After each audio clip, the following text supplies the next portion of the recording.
있어? 어,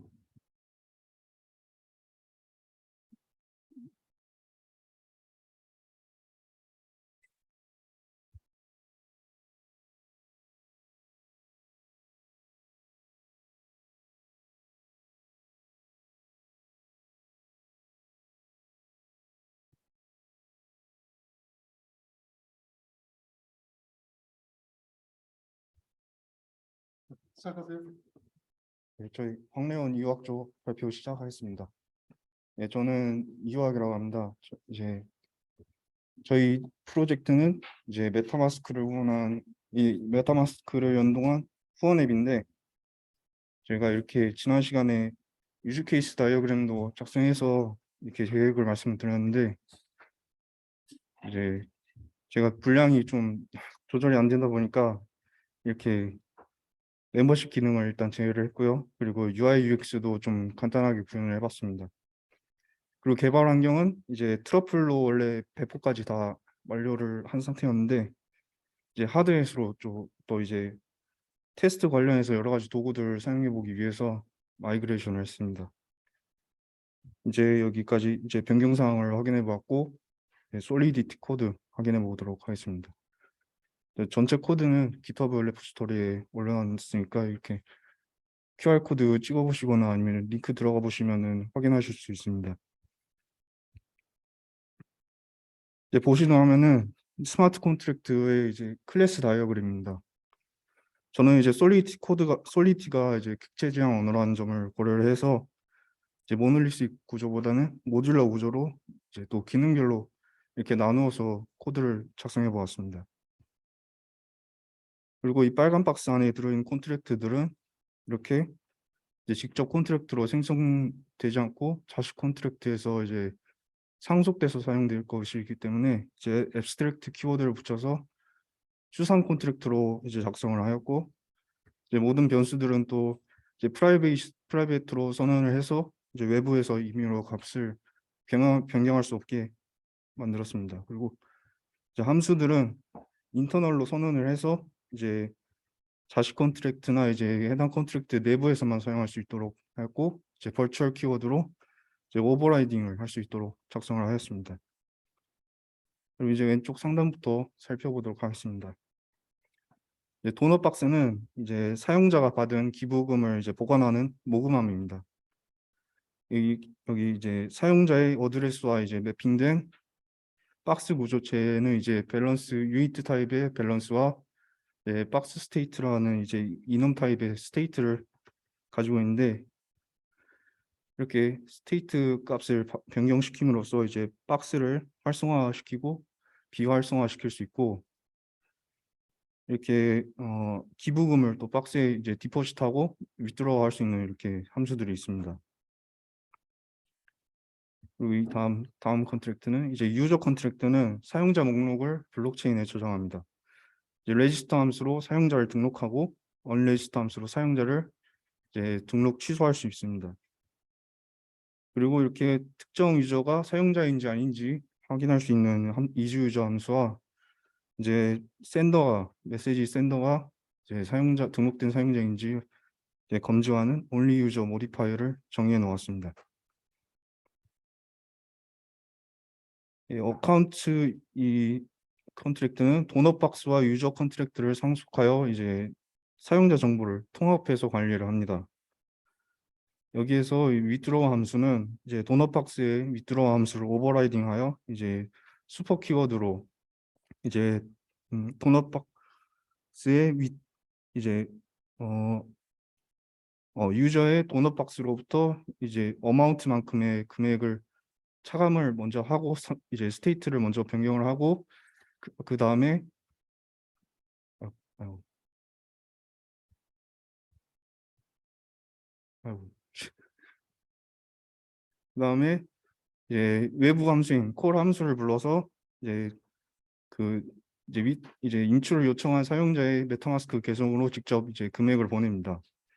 그리고 만약 이제 여기서 콜 함수가 실패를 했을 경우에는 이제 다시 디포지트 함수를 사용해서 유저의 어카운트 이제 도넛 박스에 어마운트만큼의 금액을 이제 되돌려 놓습니다. 그리고 이제 이 세틀 도넛 박스랑 세틀 도넛 박스는 이제 나중에 이제 스마트 컨트랙트를 이제 파기할 때 이제 파기하기 이제 셀프 디스트럭트 하기 이전에 모든 이제 등록된 사용자들의 박스에 들어있는 금액들을 이제 먼저 정산해주는 이제 신뢰 제공을 위한 일종의 장치들입니다.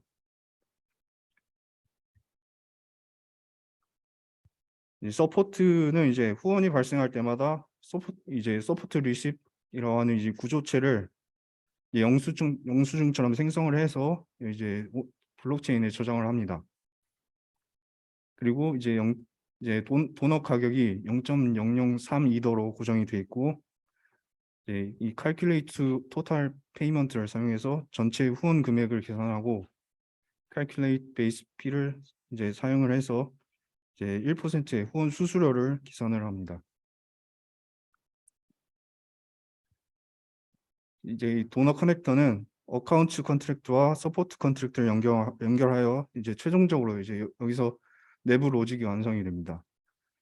이제 전체 후원금인 페이먼트에서 이제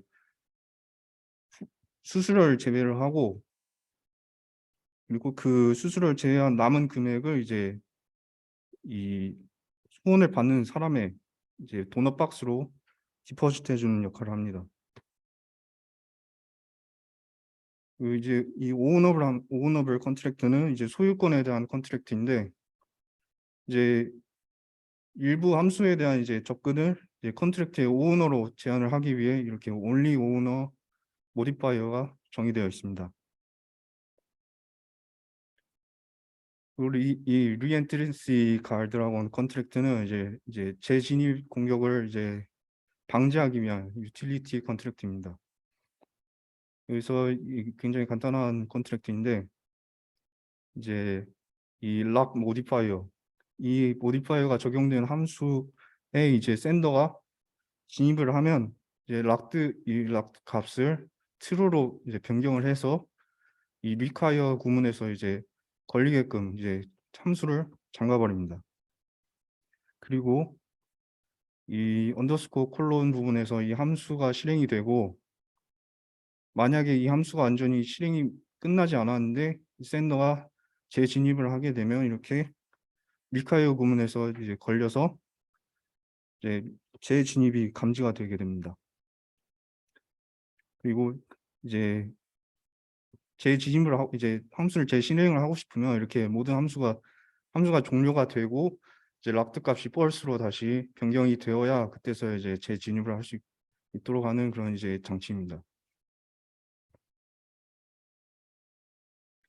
이제 트리트 컨트랙트는 이제 이 부분에서는 이제 모든 함수들이 익스터널로 선언이 되어 있고, 이제 외부 익스터널로 선언이 되어 있어서 외부에서만 호출을 할 수 있고, 이렇게 검증 그리고 로직 실행, 로그 출력으로 이렇게 구성이 되어 있습니다.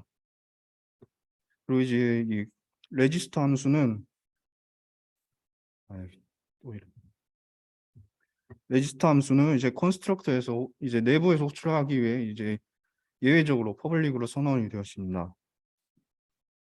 이렇게 보시면은 사용자 등록 함수, 사용자 등록 취소, 그리고 박스 활성화, 박스 비유 활성화, 이렇게 도넛 기부, 이제 그리고 잔액 인출, 그리고 이 마지막에 있는 이 함수는 이제 나중에 이제 이 컨트랙트를 파기하기 위한 함수로 여기 이제 only owner 모디파이어와 락 모디파이어가 추가되어 있습니다.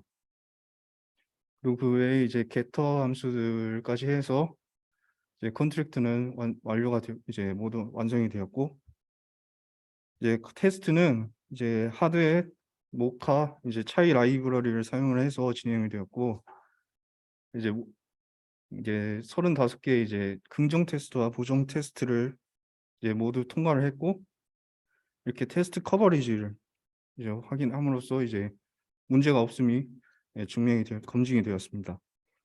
그리고 가스 리포터로 이제 또 테스트 과정에서 가스 비용이 얼마나 이제 소모가 되었는지 확인해 볼 수 있었고, 이제 미스릴이라고 하는 이제 이더리움 가상 머신에서 이제 돌아가는 코드들에 대한 보안 분석 프로그램 이제 오픈 소스이고 유료 버전도 있는데 저는 오픈 소스를 사용해서 이제 보안 분석도 해보았습니다. 그리고 스마트 컨트랙트는 하드햇과 알케미라고 하는 웹3 이제 배포 플랫폼을 사용을 해서 이제 연동을 해서 고퀄리 테스트넷에 이렇게 배포를 해놓았고 이더스캔에서도 이렇게 확인을 하실 수 있습니다. 다음은 프론트엔드 파트입니다. 저희 웹앱은 이제 리액트 프레임워크와 이더스.js 그리고 부트스트랩 이제 라이브러리를 사용해서 작성을 했고 이제 이렇게 벌셀로 이제 GitHub 레포지토리와 연동을 해서 배포를 해 놓았습니다. 이제 웹앱 동작에 대한 내용인데 이제 먼저 메타마스크 연결과 관련된 방법입니다.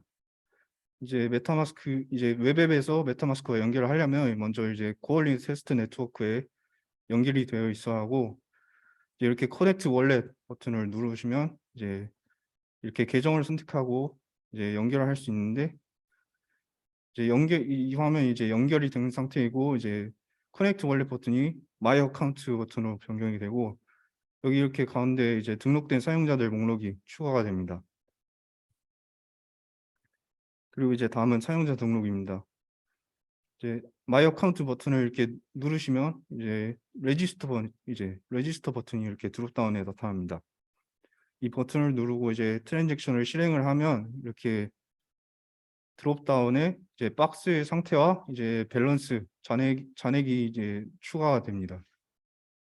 그리고 이제 등록을 취소를 하려면 이제 언리스터 버튼을 누르면 되는데 이제 이렇게 트랜잭션을 실행을 하시면 이렇게 이제 언레지스터 버튼이 레지스터 버튼으로 변경이 되고 이제 박스 스테이트랑 이제 밸런스가 이제 화면에서 사라지게 됩니다. 그리고 이제 박스 비활성화인데 이제 박스 비활성화는 이렇게 박스 액티베이티드 된 상태의 박스를 누르시면 이렇게 트랜잭션을 실행을 할 수 있고 박스가 비활성화되면서 이제 잔액을 인출할 수 없게 되고 또 이제 후원을 받을 수 없게 됩니다. 그리고 박스 활성화는 이제 비활성화된 박스를 이제 누르고 트랜잭션을 실행하면 이제 다시 이제 박스가 활성화가 되고 이제 밸런스를 인출할 수 있게 되고 또 후원도 받을 수 있게 됩니다. 이제 다음은 이제 도넛 후원과 관련된 내용입니다. 예, 이렇게 사용자를 선택을 하면은 이렇게 왼쪽에는 최근 기부 목록과 이제 오른쪽에는 이제 폼이 나타나고 이 폼을 이제 작성을 하고 이 버튼을 클릭하시면 이제 또 트랜잭션을 실행을 할 수 있고 이렇게 트랜잭션이 완료가 되면 이렇게 최근 기부 목록이 추가가 되고 이렇게 후원자의 이제 계정에서는 금액이 빠져나가고 또 이렇게 후원 받은 사람의 이제 박스에는 이렇게 금액이 추가가 됩니다. 이더스캔에도 이제 컨트랙트 밸런스에도 이제 금액이 추가된 것을 확인할 수 있고요. 또 이제 마지막으로 이제 금액 잔액 인출입니다. 이렇게 잔액 버튼을 누르시면 이렇게 모달창이 나타나고 이제 금액을 입력하고 이 버튼을 클릭하시면 이제 이렇게 잔액을 인출할 수 있고 이제 금액이 그만큼 차감이 되고 이제 차감된 금액만큼 이제 메타마스크 계정으로 금액이 들어오게 됩니다. 이렇게 어카운트 밸런스에서도 금액이 차감된 것을 확인할 수 있습니다. 이제 이 부분은 이제 그냥 이런 거 추가했으면 좋겠다 하는 부분들입니다. 예. 저희 이제 GitHub 리포지토리 다시 한번 올려드리고 예, 제가 준비한 것은 여기까지입니다. 감사합니다. ERC20을 보내는데 ERC20을 사용을 안 했습니다. 왜 이유가 있는 거예요? 시간이 좀 부족해서 이제 시간이 예. 뭐 질문 있나요? 네, 수고했습니다. 네. 네. 그 다음 속도에서 또 코드 설명을 저희가 하잖아. 경제성 이론.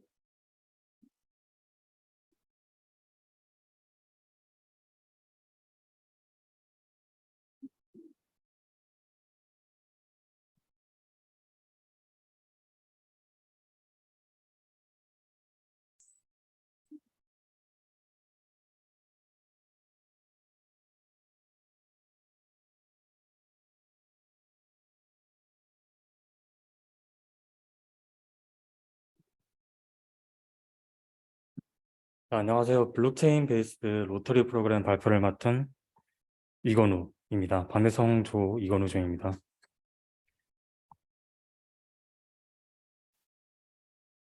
일단 그 로터리는 두 가지 종류가 있습니다. 첫 번째는 이 일반적으로 알고 있는 로터리이고 번호를 선택하고 그리고 번호를 선택하는 동시에 이 복권을 구매하면서 그렇게 구매한 복권들을 바탕으로 팟이 만들어집니다. 그리고 당첨 숫자를 랜덤으로 추출을 해서 당첨된 숫자랑 똑같은 숫자를 이제 선택한 사람들이 이 팟을 가져가게 됩니다. 이걸 어떻게 블록체인 상에서 구현할 수 있을까 생각해 보면 네, 잠시만 기다려 주십시오.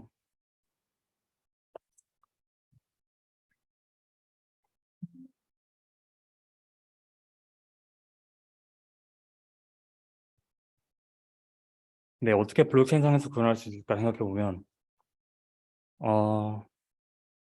일단 참가자들이 복권을 구입하는 동시에 숫자를 선택하게 되고 그리고 랜덤으로 무작위하게 이 숫자를 추출을 하면서 네, 똑같은 방식으로 할 수 있을 것 같습니다. 두 번째 로터리 방식은 즉석 복권입니다. 이거는 당첨되는 복권이 정해져 있습니다. 숨겨져 있는 부분을 지워내게 되면, 오픈을 하게 되면 바로 복권의 결과를 확인할 수 있습니다. 이거는 이제 어떻게 블록체인으로 구현할 수 있을까 생각을 해보면 네, 비트코인 POW 채굴 방식이랑 비슷하게 구현할 수 있을 것 같습니다. 16진수 숫자가 랜덤한 16진수 숫자가 0x1보다 작을 확률이 16분의 1이고 그리고 0x0001보다 작을 확률이 100만 분의 1입니다. 일반적인 우리나라 복권의 당첨 확률은 800만 분의 1이기 때문에 이렇게 확률을 조절을 하면 당첨을 충분히 만들어낼 수 있을 것 같습니다. 저는 이 중에서 첫 번째를 선택을 했습니다. 일단 엔트런스 피를 내고 이 복권에 진입을 하게 되면 그 무작위 숫자를 선택하는 과정은 일단 빼고 시작을 했습니다. 복권에 진입을 하게 되면 이제 커스터머의 그 리스트에 자동으로 고객이 등록이 됩니다. 그리고 이제 그 일정한 시간이 지날 때까지 대기를 한 다음에 충분한 참가자들이 모이면 이제 그 커스터머들 중에서 한 명을 랜덤으로 뽑아서 그 사람이 승리자가 되는 방식으로 저희가 로터리를 구성했습니다. 솔레이트를 이용해서 개발을 했고요. 체인링크의 Verifiable Random 펑션을 사용했습니다.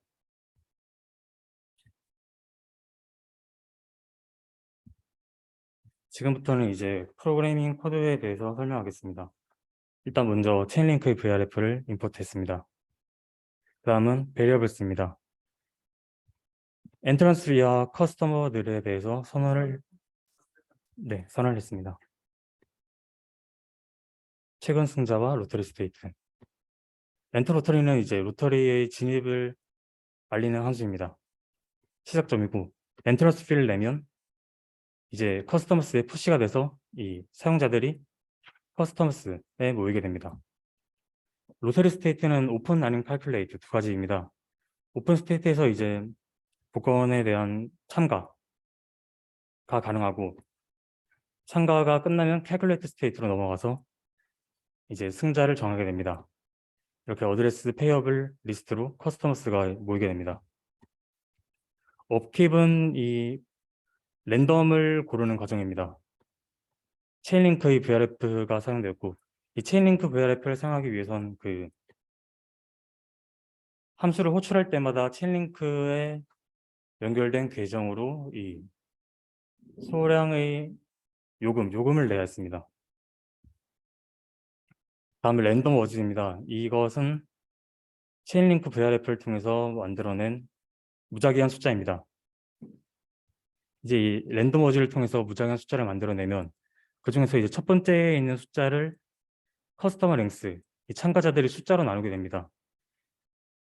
이렇게 유인트 256의 숫자가 커스터머스 랭스로 나뉘게 되면 예를 들어 랜덤 월스가 한 100 정도라고 했을 때 커스터머 랭스가 이 참가자들의 숫자가 19명이면 100을 10%로 나눈 나머지 5가 이제 이 인덱스 위너가 됩니다.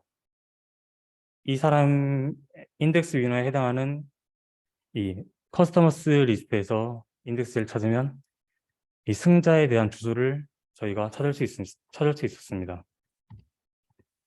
다음부터는 이 실제로 작동하는 화면입니다.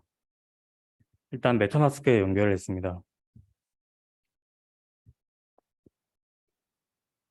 네, 메타마스크 연결을 하고 모터리를 시작할 수 있는 화면입니다. 지금 엔트런스 피는 0.1 이더고 현재 87명의 고객들이 참가를 하고 있는 걸 확인할 수 있습니다. 여기서 엔터 로터리 키를 클릭하면 이 궤를리 이더리움에서 0.04 가스비가 드는 걸 확인할 수 있습니다. 그리고 이 가스비에 더불어 엔트런스 피 0.1 이더 엔트런스 피를 더한 0.14 이더를 지불하고 저희가 확인을 누르게 되면 이 커스터머 사이즈가 87명에서 88명으로 늘어난 걸 확인할 수 있습니다. 이제 여기서 일정 시간이 지나게 되고 그리고 일정 시간이 지난 후에 앞서 말씀드렸던 그 당첨자를 확인하는 절차를 거치고 나면 이 위너가 팟을 가지게 됩니다. 이상으로 발표를 마치겠습니다. 동작 하는 데로는 뭐 이것도 있어요?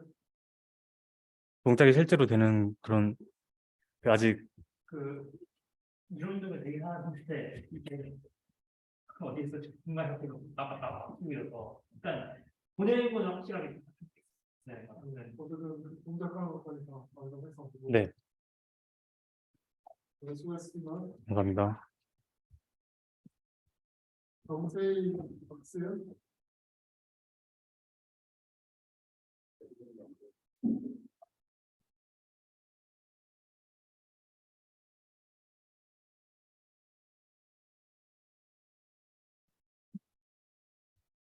네, 안녕하세요. 저희는 솔리디티를 활용한 블라인드 경매를 구현하는 것을 목표로 프로젝트를 진행한 박세현 정세희입니다.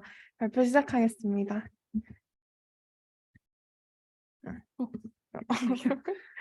우선 목차는 주제와 프로젝트에 대한 전반적인 소개와 결론에 대해 말씀드리는 순으로 진행하도록 하겠습니다. 저희는 사람들이 경매에 대해 쉽게 접근할 수 있고 내가 얼마를 제시했는지에 대해 감출 수 있도록 하는 경매를 구현하고 싶다고 생각한 점에서 아이디어를 착안해서 블라인드 경매로 프로젝트를 시작하게 되었습니다. 블라인드 경매란 입찰 과정이 프라이빗하고 시간 제한이 없고 높은 가격을 제시한 입찰자에게는 물건이 전달되고 수혜자에게는 해당 입찰가가 전달되는 경매를 뜻하는데요. 저희는 이 과정에서 비딩 과정을 2번 이루어지게 하는 블라인드 경매를 제작하게 되었습니다. 저희 프로젝트의 전체적인 프로세스를 도식화한 그림이고요. 크게 말씀드리자면 첫 번째 비딩 단계에서는 제시한 가격 중 가장 높은 가격을 노출시키도록 하였고 그 이후 다시 비딩 단계를 진행하면서 최종적으로 가장 높은 가격을 적은 입찰자가 낙찰을 받게 되는 프로세스로 진행하게 되었습니다. 이때 2번째 비딩 과정에서 비더들은 프라이스와 시크릿 키를 키카드 256에 넣어 비드를 생성하고 이때 비드만 전달되게 함으로써 금액을 숨기도록 하였습니다. 또 금액을 노출할 때 비더들은 본인의 시크릿 키로 해당 금액을 비딩한 것이 맞다고 증명하게 되고 여기서 가장 높은 금액을 적은 비더가 낙찰받도록 하였습니다. 최종적으로 비더는 ERC20으로 입력한 금액을 소유자에게 전달하고 소유자는 ERC71의 물건을 전달하게 되는 것입니다. 그럼 이제 비딩 과정에 대한 시연 영상을 보여드리도록 하겠습니다.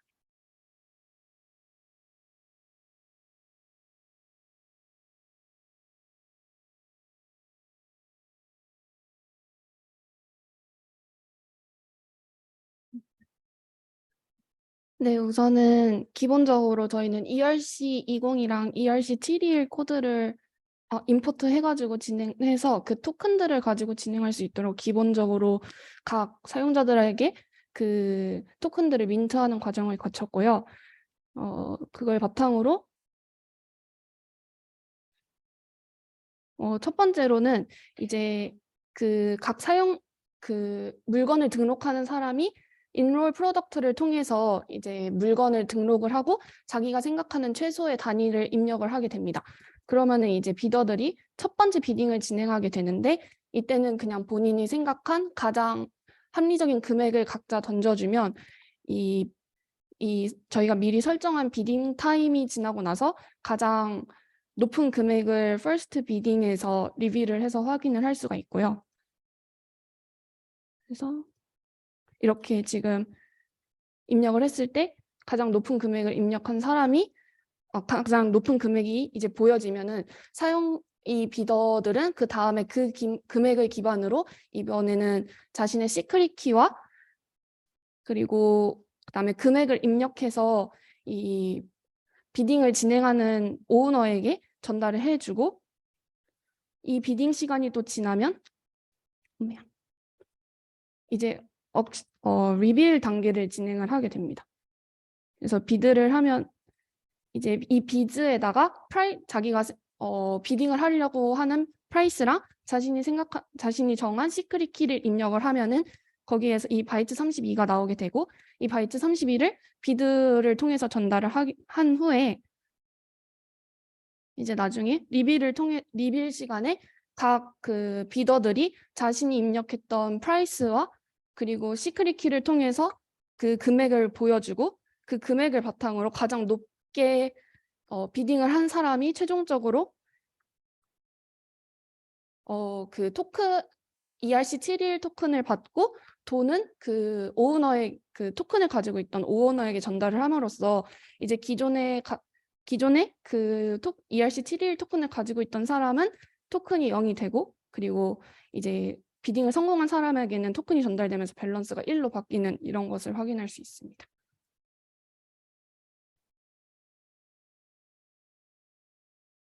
네, 그래서 결론적으로 저희는 NFT를 이용해서 블라인드 경매를 진행하였다는 점과 밸류 값에 의존하여 비딩을 진행한 것이 아닌 ERC20과 ERC721 토큰 인스턴스를 받아서 진행하였기 때문에 기존 블라인드 비딩과 차이가 있도록 하는 의미 있는 결과를 내었다고 생각했습니다. 또 저희가 구현한 블라인드 비딩은 두 번의 비딩 과정과 두 번의 가격 노출 과정을 통해 사용자들의 경쟁 심리를 자극하고 모바일 경매를 활성화시킬 수 있는 새로운 대안을 제시하였다고 시사하였습니다. 또한 기존 계획하였던 대로 프로젝트를 진행할 수 있었고 저희는 유의미한 결과를 도출했다는 점과 경매에 대한 새로운 방안을 제시했다는 점에서 본 프로젝트를 성공적으로 마쳤다고 생각합니다. 네, 이상으로 발표를 마치겠습니다. 박수현 정세희였습니다.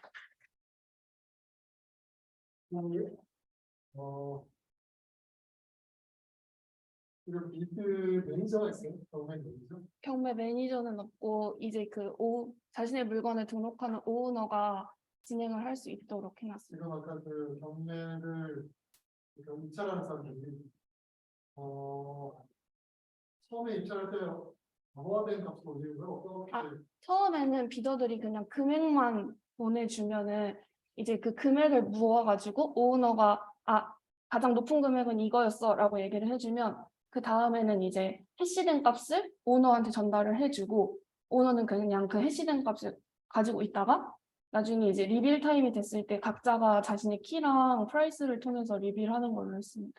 그럼 처음에 그 가장 높은 가격을 주는 블록체인을 통하는 게 아니라 네, 그거는 그냥 이제 그냥 모르는 상태로 바로 하면은 경매 참여자들이 내가 생각보다 많은 금액을 냈다, 억울하다 이럴 수 있으니까 조금은 재미랑 그리고 더불어서 좀 합리적인 가격을 그 경매 참여자들이 프라이스를 제시할 수 있게. 네. 네. 첫 번째는 그냥 하는 거고요. 그냥 한다는 게 블록체인에 트랜잭션을 쓰는 거예요? 아니면 따로 보내죠? 아니요, 그냥 따로 보내준다. 따로? 네. 그 구현이 되어 있어요? 따로 보내죠? 따로 보내준다는 게 어떤 말씀이신지 잠시만요. 아니면 여기 경매 신청 어떻게 되는지.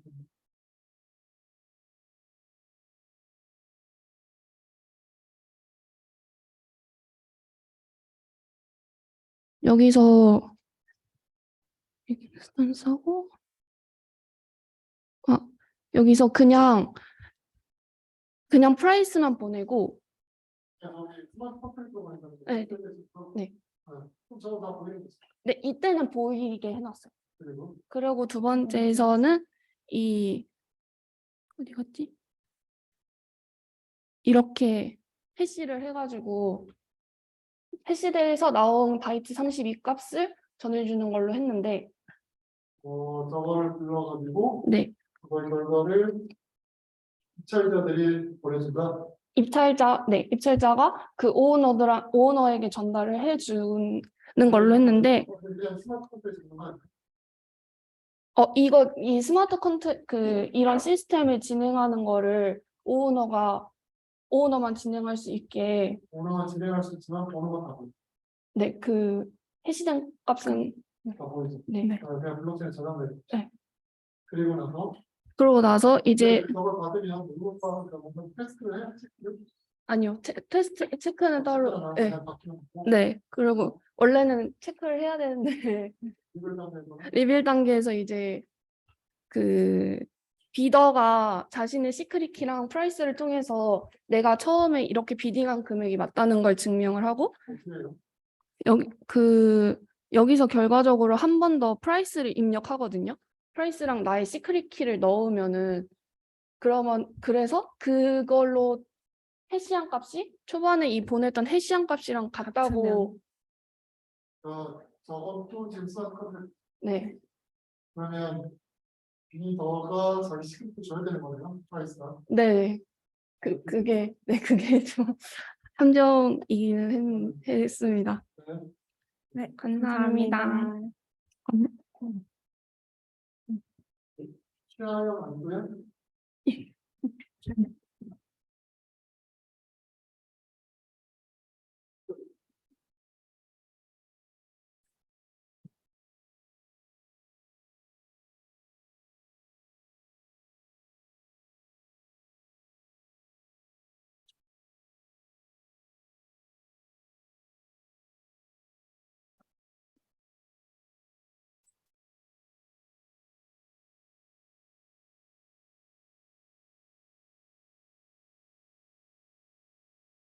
안녕하세요. 안소연 최하영 조입니다.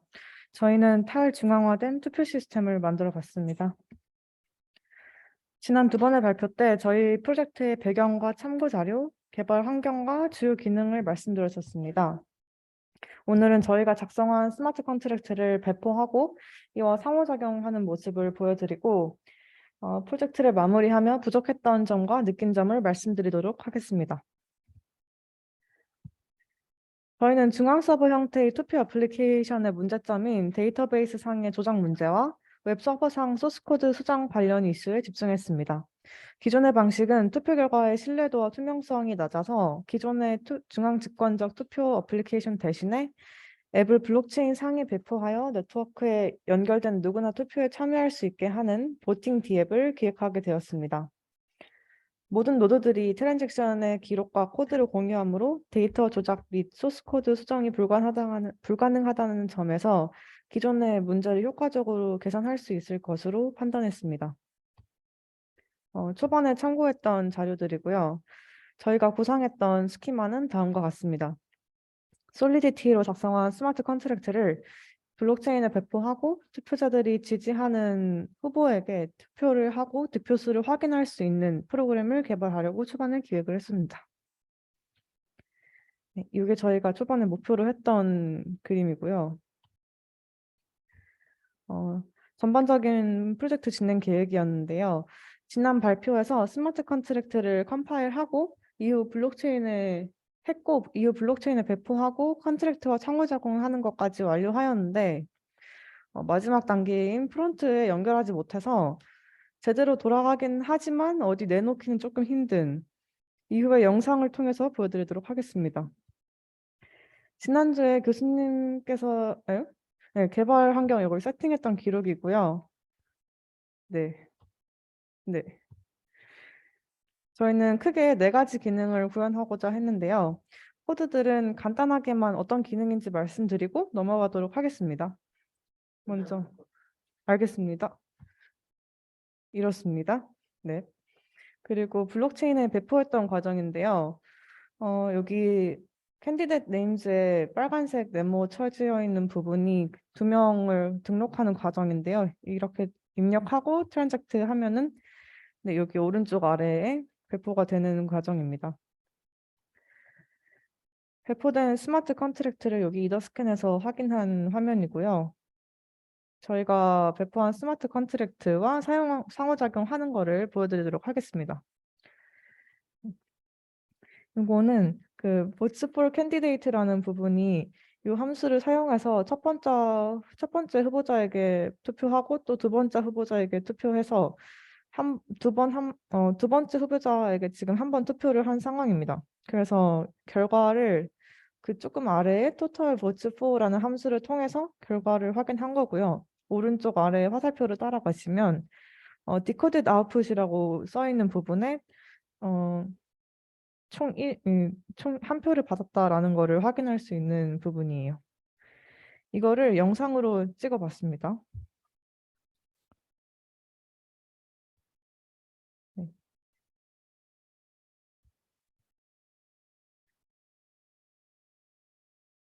지금 투표자에게 투표를 주고 있는 과정인데 메타마스크하고 연동해서 돈 내는 이후 한 번 더 투표를 해서 그 밑에 있는 토탈 보츠 점점점 되어 있는 게 토탈 보츠 4라는 펑션인데요. 그걸로 총 2표를 받았다는 거를 확인하는 과정을 보여드리도록 하겠습니다.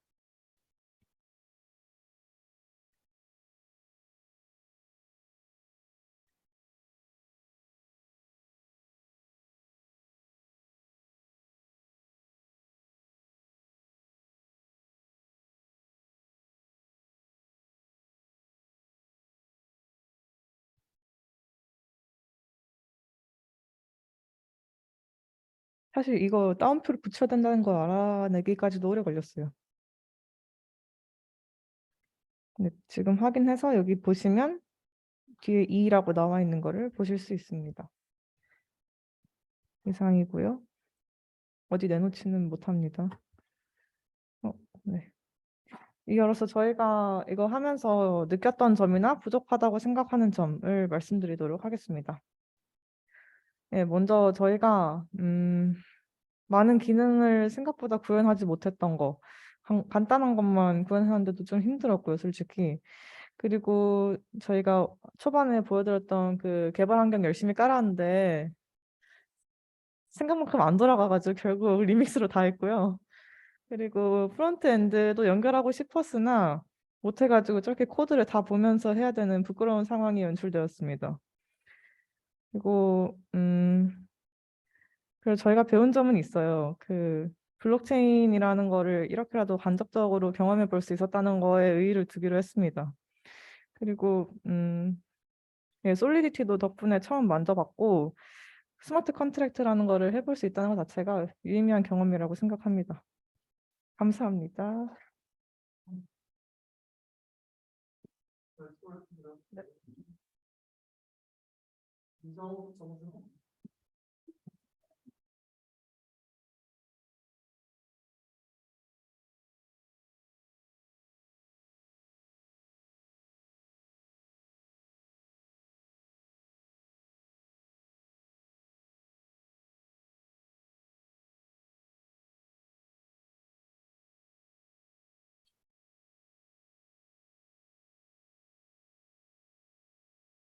검사를 하고 나서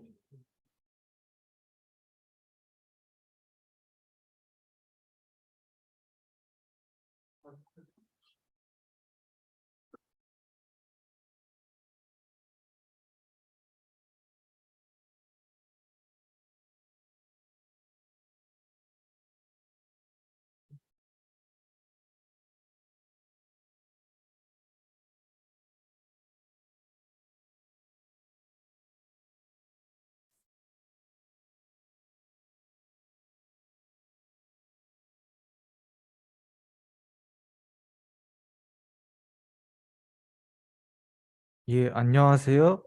익스플로더블 옥션을 설계한 정준호, 이정욱 팀의 발표자 정준호입니다.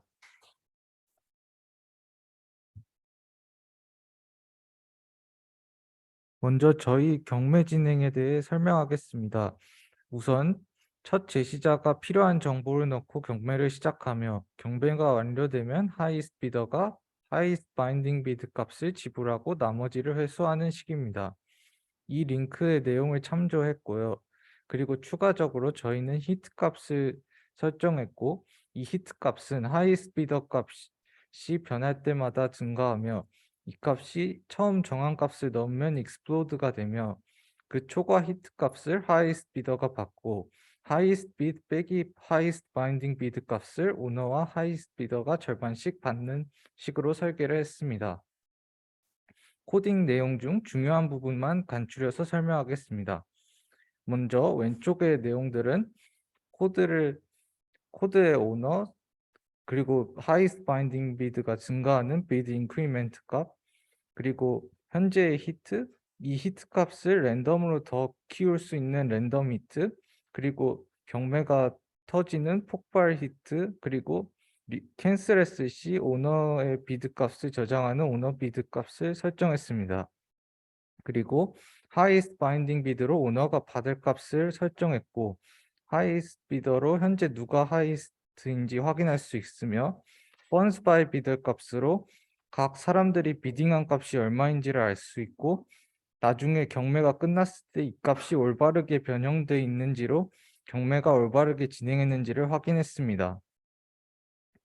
먼저 옥션을 시작할 때 필요한 값을 설정했고 엔드 블록 값을 설정해서 이 블록을 넘어가면 경매가 끝나도록 진행을 했습니다. 처음에 하이스트 비더는 오너가 되고 그 오너의 정한 값이 하이스트 비드로 설정되도록 정했습니다. 그 뒤 플레이스 비딩을 할 때 각 사람당 메시지 밸류 값이 번스 바이 비더 값으로 설정되며 이 값을 뉴 비드로 하고 현재 하이스트 비드와 비교해서 둘 중 더 큰 쪽과 작은 쪽을 비교해 작은 쪽에 비드 인크리멘트 값을 더해서 각 값 중 더 작은 쪽이 하이스트 바인딩 비드가 되도록 했습니다. 그리고 하이스트 비더 값이 변할 때 랜덤 히트 값을 설정했고 뉴 비드와 하이스트 비드 플러스 비드 인크리멘트 간의 차이 중 이 랜덤 히트와 비교해서 더 큰 값을 히트 값으로 더하도록 했습니다. 이 부분이 좀 어려운지 이해를 힘들어하길래 설명을 좀 드리겠습니다. 다음과 같은 상황에서 뉴 비드 값이 215가 됐을 때는 215가 250보다 작으므로 하이스트 바인딩 비드는 225가 됩니다. 반대로 뉴 비드가 300일 때는 하이스트 비드가 적으므로 260이 하이스트 바인딩 비드가 되고 히트 값은 300과 260의 차이인 40 또는 랜덤 값 중 큰 쪽이 증가하게 됩니다. 그리고 이러한 과정을 끝내고 히트 값이 폭발 히트를 넘어갔을 때 오너 값을 필요한 만큼 더하고 익스플로디드 상태가 되도록 했습니다. 캔슬 옥션 시에는 once by bidder 오너가 계속 highest binding bid가 되므로 원래 값으로 리셋한 뒤 캔슬을 했습니다. withdraw 시에는 withdraw account amount를 설정했고 기본적으로 이 값은 메시지 샌더 once by bidder 값으로 했습니다. 하지만 highest bidder의 경우에는 이 값이 원래 비딩한 값과 다르므로 exploded 된 경우에는 funds by 그 highest bid에서 highest binding bid를 뺀 값의 절반, 그리고 추가되는 히트 값, 잉여 히트 값을 더해서 이 값을 어마운트로 했습니다. 그리고 평범하게 옥션이 끝났을 시에는 highest bid 빼기 highest binding bid로 설정을 했습니다.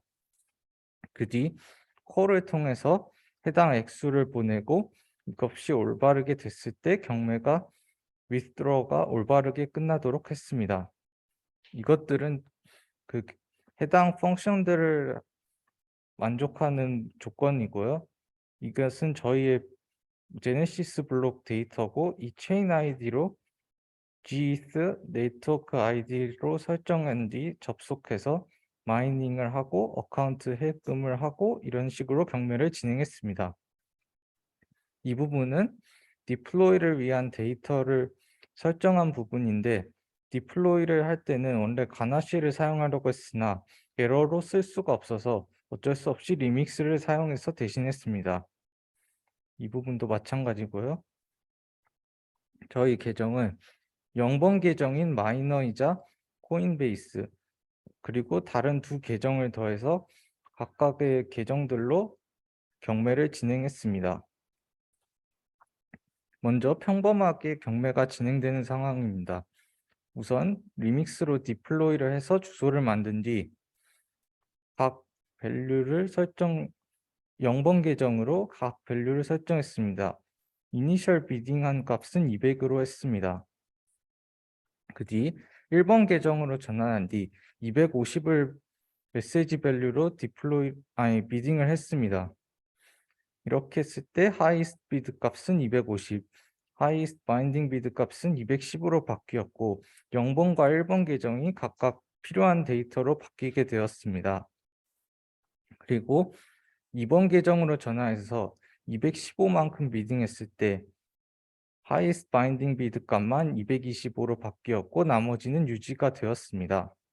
그리고 각 계정들의 비딩 값도 필요한 만큼 225, 250, 215로 되었고 withdraw를 한 뒤에는 다른 계정들은 모두 0이 되었으며 highest bidder인 1번 계정만 highest binding bid 값인 225가 남아 올바르게 경매가 진행되었습니다.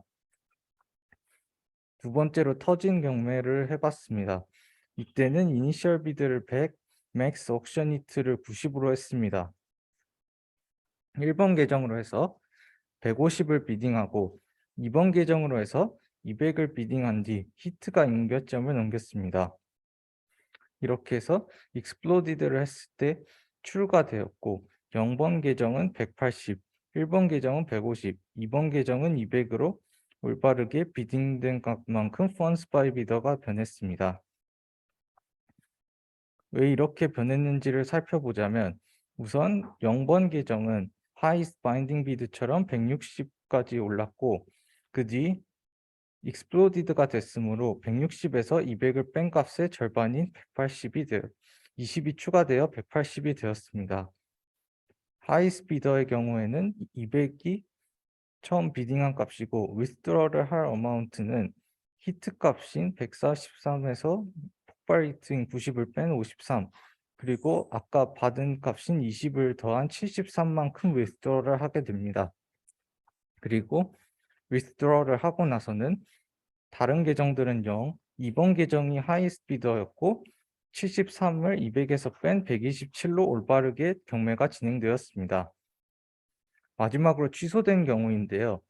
이때는 100으로 경매를 시작하고 1번 계정이 150을 비딩했을 때 캔슬을 하고 나서 액수를 확인하자 0번 계정은 highest binding bid인 110이 아닌 100으로 리셋된 것을 확인할 수 있었습니다. 그리고 withdraw를 했을 때 둘 다 0으로 올바르게 withdraw를 하는데 성공했습니다. 네, 이것으로 저희 발표를 마치겠습니다. 그래서 스토어 기간에 원래 있는 거예요.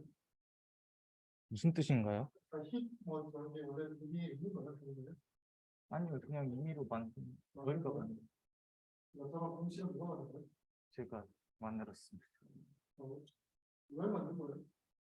그게 약간 그 경매 그 흔히 열기가 과하면은 터지고 막 이런 식으로 비유를 하잖아요. 너무 과열됐다 막 이런 식으로 할 때가 있잖아요. 그래가지고 그래서 저희는 그 하이 스피드가 변할 때마다 사람들이 많이 몰려드니까 그 열기가 더해지고 그 열기가 일정 수준을 넘어가면 그 열기를 그 하이 스피더에게 주는 식으로 설계를 해보았습니다.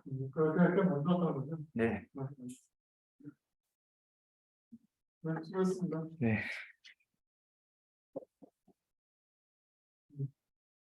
김지로 김영준.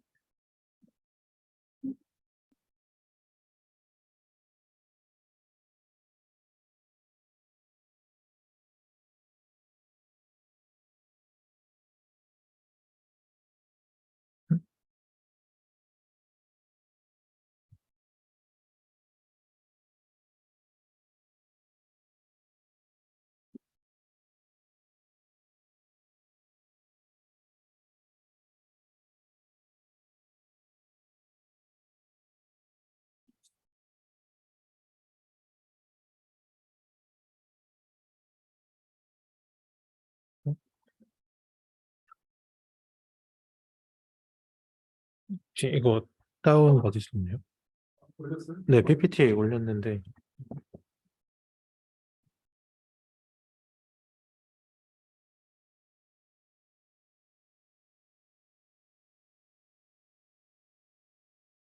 이건데 지금 올라와 있는 게. 네. 어? 잠시만요. 잠시만요.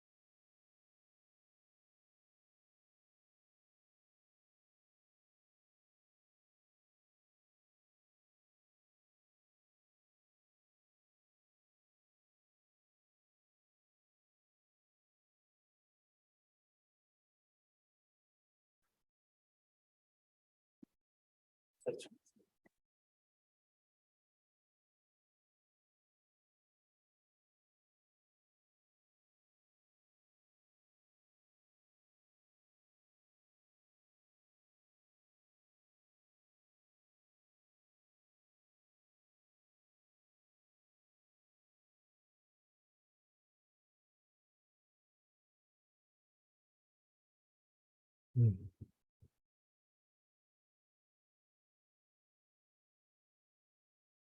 이건가?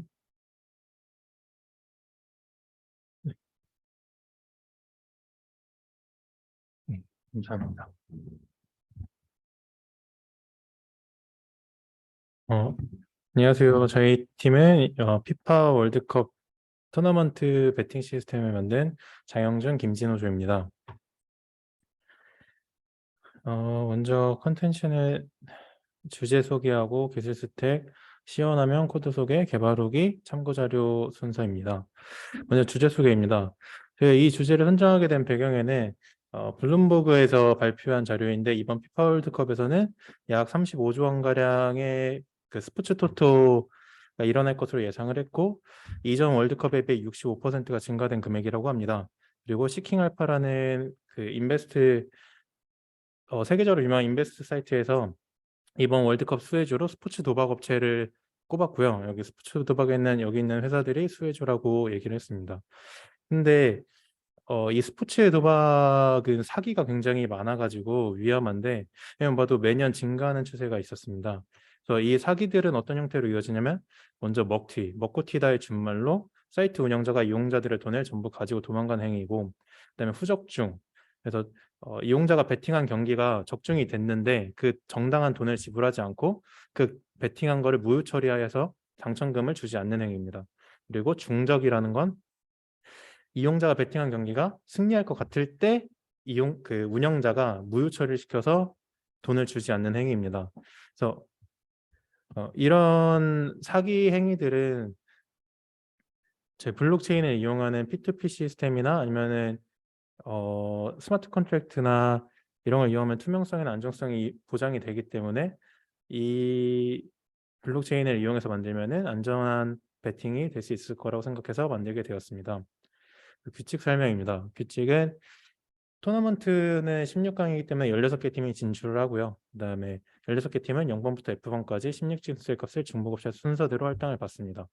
그러면 배터는 원하는 팀에 배팅을 하고 이때 오직 한 팀에만 배팅을 할 수 있습니다. 그리고 토너먼트는 16강 8경기, 8강 4강 4경기 이런 식으로 총 15경기가 펼쳐지고 16번째 경기에서 우승자가 가려지기 때문에 16번째 트랜잭션을 우승팀으로 결정합니다. 그래서 배터가 배팅으로부터 16번째 트랜잭션의 해시값 첫 번째 자릿수를 여기 첫 번째에서 얘기했던 할당된 순서와 비교해서 우승팀을 가리게 됩니다. 그래서 우승팀이 가려지게 되면 우승팀의 값과 배터가 배팅한 수를 비교해서 배팅 성공 여부를 확인하고 배팅에 성공했다면 배팅팟에 있는 팟머니를 위너에게 수여하고 실패하면 팟머니는 그대로 이월돼서 위너가 나올 때까지 계속 반복되는 시스템입니다. 기술 스택입니다. 저희는 솔리디티를 VS 코드에서 작성을 했고 프레임워크는 트러플, 그리고 가나시, 리액트를 이용해서 작성을 했습니다. 네, 백엔드는 이 16개 팀이 토너먼트 하는 형식으로 만들었고 프론트엔드는 여기 화면에 보시는 16개 팀을 배터가 선택할 수 있는 화면입니다. 그리고 이거를 메타마스크와 연결해 가지고 배팅할 수 있게 하였습니다.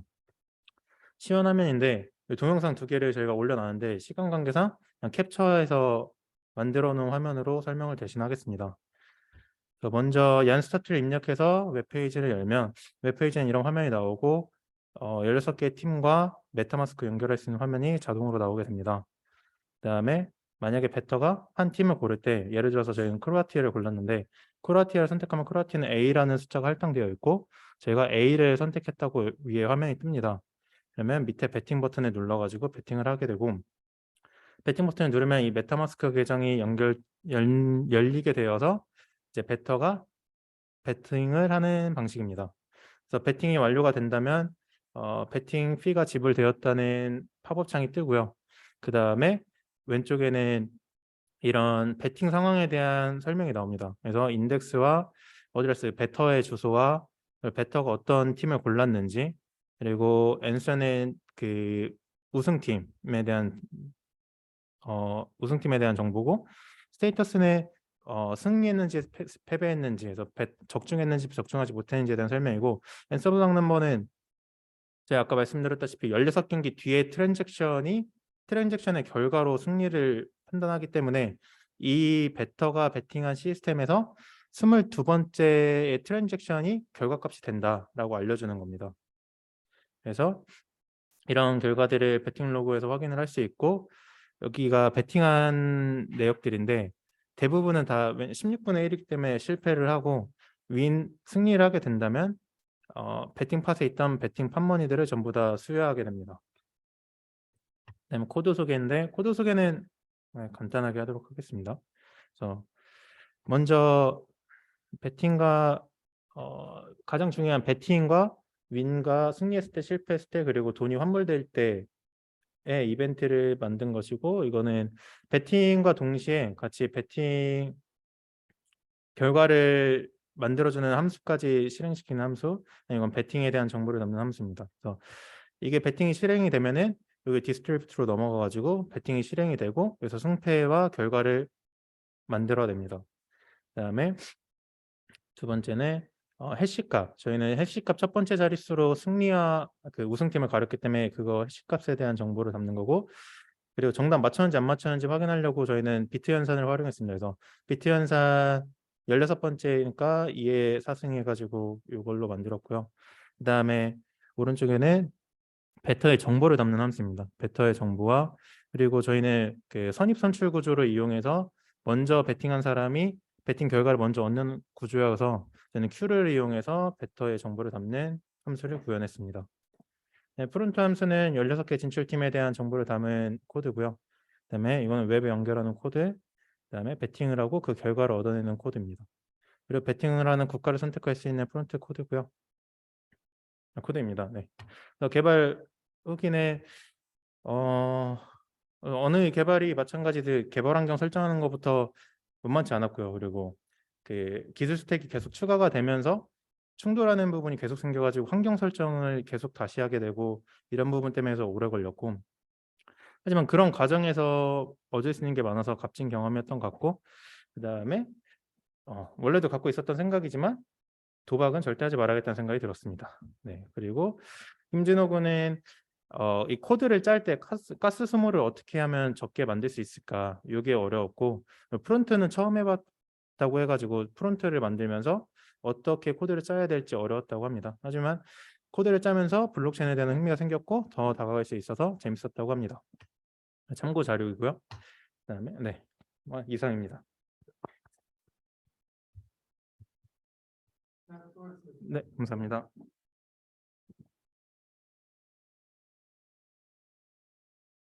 뭐 다들 뭐 경험을 해봤을 것 같고, 그 약간 미진한 부분이 있으면 목요일까지 더 마저 완성을 해서 올려주면 될 것 같고, 시험은 수요일날 시험 보는 걸로 해서 며칠 내도록 합시다. 네, 한 학기 동안 수고 많았고, 네, 마지막까지 열심히 잘해주기 바랍니다. 네, 수고했습니다.